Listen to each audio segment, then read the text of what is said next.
All right, similar to last time, I want to go over a couple of student samples here for the pink flamingo one this time. Rhetorical analysis, but remember this prompt was a little bit more on the implicit side. It was a little bit more of like a show don't tell type argument here. And we have, again, the intro and bodies for our samples here. So I got 3 student samples. These all score in the general relative area, and they're all kind of like in the 5 or 6 range. Now, the thing is, I chose these samples because while they are all good ones, they also have some faults to them that might hold them from a 6, right? So I want to use these examples real quick to kind of get you an idea of like what good writing looks like, but at the same time, think about then what is holding them back or what they can improve on from this point on. So I'm going to read it verbatim like usual. There's comments on the side for you to have a reference of in case you want to go back on your own and to look at these comments and to understand like section by section what I was generally saying about these student samples here. But without further ado, I'll just talk about what I'm seeing in these works all together here. So this is sample number 1. Scores on the bottom here. This one I scored a 1, 3.5 to 4. And then 1 as well. So this could be a full 6 out of 6, but something regarding the evidence then is holding them back, and we'll look at what is exactly holding them back here. So student wrote, the vibrant yet symbolic pink flamingo is a captivating memento that represents not only the wealthy society, but also correlates to the successful history of the United States back in the early 1900s. So kind of like a nice starter because it talks about like the historical significance of the pink flamingo, and it lets us know that there is more to it in terms of that possible allusion to it there, the connotations of it, symbolic nature of. So it's kind of like a bringing us into the pink flamingo here. Student goes on to say, the historical context and emergence of the pink flamingo is examined in Price's essay, The Plastic Pink Flamingo, A Natural History. However, she exposes the hypocrisy of United States culture, who worship the flamingo despite their selfish means to promote such ideals, and discloses the faulty advertising role the flamingo has on the American bourgeois. And I like this actually because it's a very complex thesis.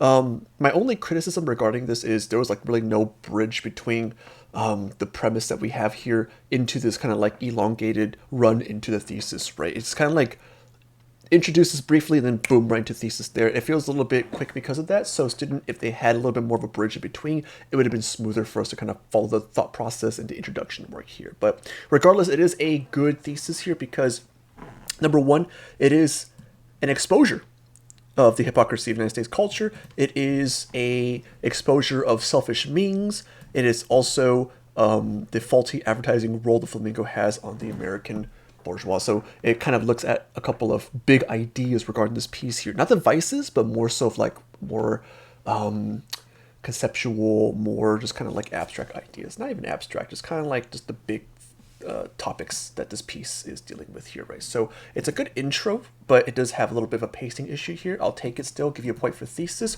Now looking at the body, it's not super long, right? This is a pretty concise body paragraph, but this also might be where the issue exists. Let's go ahead and see what happened here. So student wrote, Price establishes the context in which the flamingo grew to become influential amongst the consumer world by comparing its symbol of wealth and pizzazz to the triumphant growth of the United States in the early 1900s. So in this case, it's the author, right? And they're trying to contextualize the flamingo, and it shows this sort of like influential growth. It shows its entry into the consumer world. It's a symbol of wealth and pizzazz. Good quoting here. I always like it when students are able to draw just small little lines to import into their sentences here, not like a full-blown one, but just whatever is enough, right, to follow their logic in their sentence here. And if anything, it just shows that the pink flamingo here is a showcasing of American success and of the uprising of it here. So in this case, I'll follow this logic here. The flamingo is more than it appears. She establishes its first appearance amongst the wealthy class, representatives of success in society, with the upcoming generation coming out of the Great Depression. She personifies the emergence of the flamingo as a keepsake symbol to the growth of the U.S. after Depression. So again, kind of building the context, right? So just getting an idea that the flamingo is bigger than it actually is, just building importance to it there. The chronological events following the Great Depression were considered to be celebratory, as lives were starting to improve in popular culture, such as hot pink being the hottest color of the decade, were starting to make changes, and Price acknowledges that the pink flamingo, or flamingo rather, represents these ideas. So this is the student using kind of like a little bit prior knowledge. There is some of that hinting in the reading as well. They're building, again, this sort of like, why is it so important? Why is it such a big deal here? Body paragraph regarding the flamingo. Symbolism. By establishing the historical context and meaning that the flamingo holds on the nation, she is able to place a profoundly greater emphasis on its value in U.S. culture and how it will come to represent, quote, the leisure and extravagance the U.S. is known for. So this paragraph does a pretty good job looking at the big ideas regarding the pink flamingo, right? Because it is a post-depression image. It is a color symbol. It's also a historical symbol because it looks at this moment in history where it actually shows growth and success within the US here. So why does it only score, or not only, but how does it not get the complete 4 here? Well, the thing is, the student does bring in little chunks of the reading here in a very well done fashion.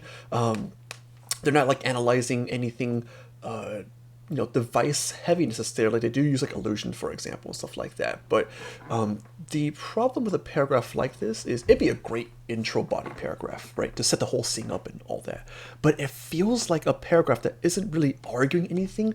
It's just kind of like demonstrating what the flamingo is. And I mean, yeah, there is the argument it's something that's bigger than what we kind of like see it from surface level. But is that what really boils down to Price's argument? I think not, right? So in this case, this paragraph would be a great start. But remember, the student was arguing that it's an issue of like the hypocrisy, the selfish means of these ideals, and the kind of the exposing of America. And this paragraph doesn't really do that. This paragraph just kind of shows us why the flamingo is so significant there. So again, great first paragraph to build up and maybe like crumble afterwards.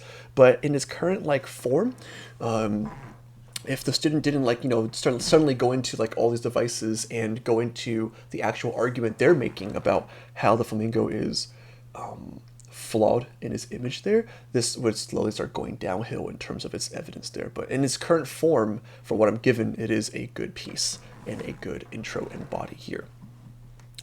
Let's jump to the next one. So in the second sample, and again, each of these have their flaws, right? Because they're well written. They're all very well written, but there is something that's like missing from them, or something that like the student can consider in each version of it. So, give me a sec. Okay.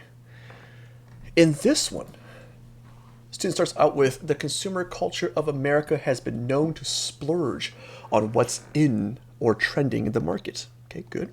Consumer culture being talked about. Excuse me. We take objects, animals, people, cultures, just about anything to make a profit, even if it means disregarding the irony and lack of individuality the product may hold. I like that. They're setting up the kind of like bigger focus, because it will be the same focus that we see in the flamingos later here. Jennifer Price creates an emphasis on this notion as she authors, quote, well, not quote, but title, The Plastic Pink Flamingo, A Natural History, an article about plastic flamingos, which ties into her view on the culture of American consumerism. So I kind of like how this transition exists, right? This is the bridge I was talking about in the previous one that should have existed, where a student makes a commentary about like American consumerism and the issues of it, and then they go into that work then before going to a little bit of commentary, the thesis, and on and on and on. So student makes a really good bridge there. They write, in a time of newly celebrated affluence and changing consumer markets, Price references notable figures to engage her audience, utilizes her tone to highlight her views, and employs lists to further persuade readers into recognizing the severity of American culture, all in order to convey the intensity and conformity of American consumerism. This is a great thesis. It has situation of why this piece exists. It has the devices well explained in terms of their focus and intentions, and then later the purpose of the author here. It's a very complex purpose too, right? It's not just like a one-liner, not even one-liner. It's not even like a author does this to enforce their argument or to make their argument more effective. No, it goes into a very specific item of the severity of American culture and the intensity and conformity of American consumerism. That's a very, very sharp focus. So this is a really good thesis. And altogether, I would say like a near perfect intro paragraph in this creation here. So to avoid this video being too long, I want to talk about some of the broader strokes then than these last two pieces, because the last one you'll see is super long, and I will read a little bit of it, but you'll see what I mean in terms of it's it's a point where there's no need to read it because it's one kind of big comment to make afterwards here. But anywho, in terms of this piece here, the second one, student's topic sentence is, as Price hopes to display the tight grip marketing has on society and as consumers, she employs the use of lists throughout her article. And the student does a really good job looking at two examples of lists here. They mention the 1950s namesake Flamingo motels, restaurants, and lounges cropped up across the country like a line of semiotic sprouts. So they used this example to show how the Flamingo represents this kind of like growing market, and that it is this kind of craze that is appealing to a more flamboyant lifestyle and all that, right? So one example of listing there, and then the student also looked at another example of listing where they wrote passion pink, sunset pink, Bermuda pink, and so everything was pink. And in this listing, the student looks at how there is this kind of like emphasis on this color symbolism and how Americans were buying into sort of like this more vibrant and, I guess, excitable society there. There is an issue with this ending here where the student does mention the colors, but they didn't really like make a lot of commentary about it. I felt like there was a little bit more that could have been said about that list, the second one there. So if you read this piece, you'll notice that the first one has a nice little chunk of commentary afterwards. And then this one mentions the fact that there is all this like listing regarding the pink, but then they don't really say too much about it. They just go right into the ending of bandwagoning as the main focus of American culture as its critique there. So this piece, this is perhaps the best example of a clear and concise version of the AP exams formats that they're expecting from you here. So this is going to score 1 for thesis for sure, 4 for evidence. Sophistication is where it gets tricky because the student does have a little bit of a missing element there, and you know what, this could even be interchangeable in some ways. I might even say evidence is on the 3-ish side and sophistication the 1 side. Depending on how you read it, right? Because for me, I felt like there were a lot of like good writing choices, especially in the intro paragraph. That was really well written. But there were some moments where the student had some opportunities to write more about, to comment about, to explain to us what they were looking at, but then they didn't, right? So in this case, some point is missing for sure, whether you want to take it from the evidence or sophistication categories there. Oh, this last one, it's long, super long. And I think for this one, I'm just going to give you like a general summary of what was done right of it and what to learn from it in its entirety here. So let's read the intro at least, because it's pretty short, right? For this third version, the student wrote, from trend to trend and fad to fad, America is fickle in nature. Nice vocab. I like that. I like that. And by the way, these all use vocab that we've learned so far in some way or form. I appreciate that sort of like, incorporating of what we learned so far, right? The yearning for ostentation and the egocentricity of Americans from an individual level and a national level can be seen littered across Hollywood and mainstream media. This consumer culture is criticized in Jennifer Price's essay. Damn, okay. This is a really good bridge into the actual work itself. Student makes a commentary about, kind of like the previous one, right? The issues regarding American culture and the tying in of consumerism. And then with that, this consumer culture is leading into Price's essay. There's a very good logic into transitions for this piece here, where we look at the trends and fads, we look at the behaviorisms. Well, guess what? This behaviorism is going to be criticized in this work. So you kind of see how the logos exist in this piece, right? Very well done. And we have the piece here, Plastic Pink Flamingo, Natural History, which recalls the 1950s Pink Flamingo craze, bold, flashy, and arrogant lawn ornaments destined to be recycled and discarded alongside every other fad in America. The student has a really good writing voice here and pacing, right? They use a bunch of different punctuations to control their sentence lengths. They have a great vocabulary use as well. So this paragraph, even though short in nature, says a lot, does a lot. It's a very strong intro as well. Price mimics the grandiose nature of America's consumer culture to write an essay faulting that very thing for its prodigal and arrogant tendencies. Very concise thesis. Price mimics, okay, the grandiose nature, okay, so we're looking at that, the mimicking, the grandiose nature, to do what, right? To criticize this fault of American culture for its prodigal and arrogant tendencies. Boom, boom, boom. Concise thesis, I will take that. So what goes wrong in this? I will say this real quick because I'm not going to read. I'll show you how long. This is quite long.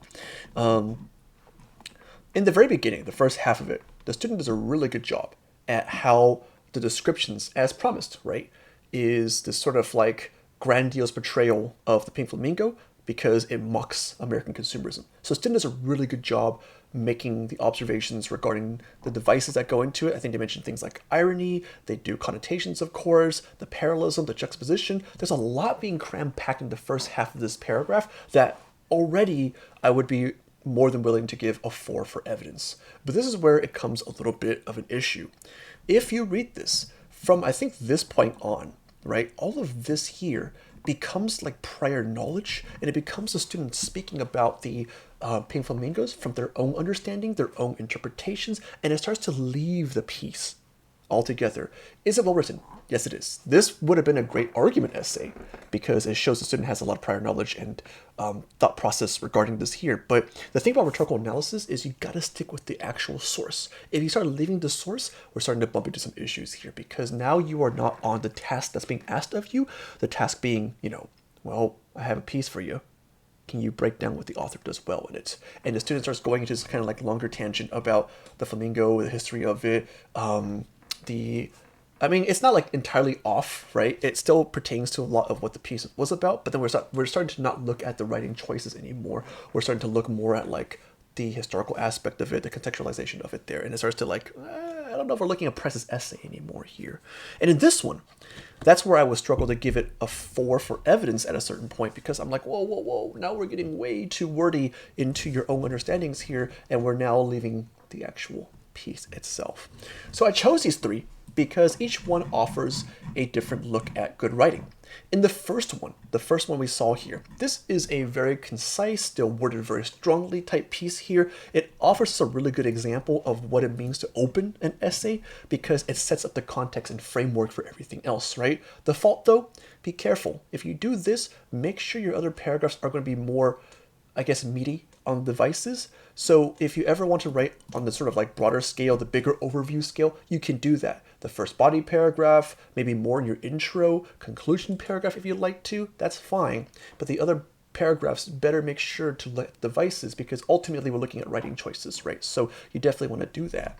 In the second example, we're looking at perhaps the closest to what AP College Board is looking for in terms of its formula, in terms of its density, its concise nature there. This is a good piece that looks at 2 clear examples of evidence, list 1, list 2. Problem is, if you ever write in a more structured way, your voice starts to be taken away as well because you can tell the intro paragraph is written with a great voice, great punctuation, great commentary, great sort of like, author's point of view into it there, but the second you get into the actual rhetorical analysis, that voice disappears, right? So this is a lesson here in terms of how do you make that balance between your own kind of like insight versus just doing the work of what AP is asking you to do. But otherwise, it's still a good piece. And the last one is an example of great writing, but then later, how do you stay on task, right? How do you make sure you can utilize your time well and to make sure that you are answering the prompt? And if you do go over, what can you do in salvage? So if I was writing this on the AP exam, for example, this long piece here, and I thought to myself, damn it, I'm not really answering the prompt anymore. That's okay, you can still salvage this here, where that part where it starts to go into the extras, right? I might start cutting off, for example, right here. I might turn this into another paragraph where I can kind of supplement some more devices in there. I can turn this into a conclusion paragraph. Maybe I can just cut this and make it a little bit shorter if I need to. There's a bunch of different strategies you can do to make your work fit the time frame, but just realize that there is a general task you have to do on the AP exam. If you start missing that goal, start to lose points here. So these 3, all really well written, by the way. These are all very impressive in their own, but just to keep in mind, there is something to be said about the subjectivity of your reader here, because I can kind of see how a reader might give a 5 or a 6 for all of these here, but it just kind of depends on what they are looking for as a reader.